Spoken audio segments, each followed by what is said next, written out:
İsrailin xarici kəşfiyyat xidməti Mossadın İranla bağlı yaydığı xəritə müzakirələrə səbəb olub. Belə ki, xəritədə bu ölkədə yaşayan türk əsilli xalqların sayının ciddi şəkildə azaldıldığı, əvəzində fars və kürd əhalinin statistik göstəricilərinin artırıldığı görünür. Mossadın yaydığı xəritə nədən məlumat verir? Bu, İranda rejim dəyişməsindən sonra çoxluq təşkil edən azərbaycanlıların növbəti mərhələdə prosesdən kənarda saxlanması məqsədi daşıyır. Global Info.az danışan politoloq Zaur İbrahimli bildirib ki, İsrailin İranla bağlı maraqları ziddiyyətli deyil.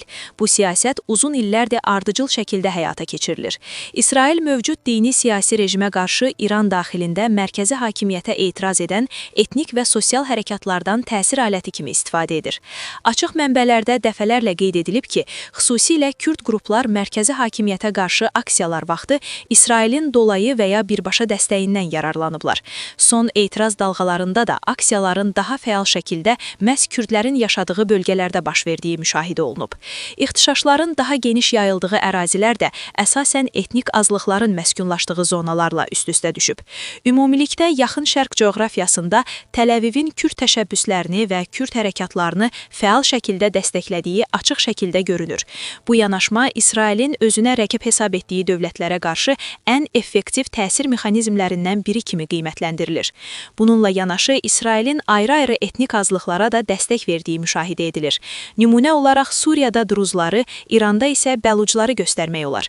Bu siyasət vasitəsilə İsrail həm regional səviyyədə siyasi dayaqlar formalaşdırır, həm də mərkəzi hakimiyyətlərin azərbaycanlılar və ümumilikdə İran türkləri ölkənin ən böyük etnik qrupunu təşkil edir.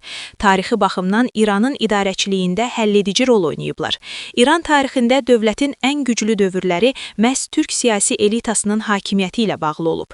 Aydındır ki, İranda demokratik dəyişikliklər başlasa və respublika idarəçilik prinsipləri tətbiq olunsa, bu proses türklərin siyasi təsirinin artması ilə nəticələnəcək. Belə bir senarida türklər yenidən İranın siyasi elitasında mərkəzi mövqeylərini tutacaq və bu, İsrailin İran üzərində təsir imkanlarını əhəmiyyətli dərəcədə məhdudlaşdıracaq. O baxımdan sözü gedən xəritə real demoqrafik göstəricidən daha çox siyasi və geosiyasi xarakter daşıyır. O, həm müəyyən mesaj və ya şifrə rolunu oynayır, həm də İsrailin İranla bağlı gələcəyə dair baxışını əks etdirir. İran ətrafında geniş miqyaslı geosiyasi proseslərin başladığı və bu proseslərdə İsrailin əsas oyunçulardan biri olduğu görünür.